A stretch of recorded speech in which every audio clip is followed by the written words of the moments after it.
চিন্তা করলো এই মনে হয় এটা ইব্রাহিমেরই কাম। ইব্রাহিম আলাইহিস সালামকে বলছে, ইব্রাহিম তুমি কি ভাঙছো?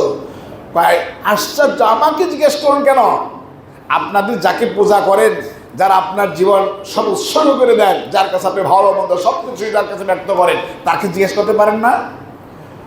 আপনি বড় লিডার না, ওদের মধ্যে বড় একজন আছে না, তারা জিজ্ঞেস করেন। বলছি এরা কি কোনো কথা বলতে পারে? তুমি কি বোকা নাকি? এরা কথা বলতে পারবে? জিজ্ঞেস করে কথা বলতে পারবে? ইব্রাহিমের ছোট্ট বাচ্চা, তো বাচ্চা মনে বলছে, তাহলে কথাই যদি না বলতে পারে, তাহলে তার কাছে কি আপনার পূজা করার কি আছে? যিনি কথা বলার শক্তি দিয়েছেন, দিবেন, যিনি আল্লাহ, যে সত্তা আমাদেরকে কথা বলার শক্তি দেয়, সে আল্লাহর প্রশংসা করুন, তাহলে নাজাত পাবেন, অন্য নাজাত পাবেন না। জয় সুবহানাল্লাহ। আজও বলছে আশ্চর্য, তুমি মনে হয় কাজ করছো। অনেকে নেওয়া গেল, ধরে নেওয়া গেলো, যা হোক শেষ পর্যন্ত নমরুদের কাছে নিয়ে যায়। তারপর সংক্ষিপ্ত ঘটনা থেকে আগুনেও ফেলা জানেন, সেখানে আগুনে পড়ার পরে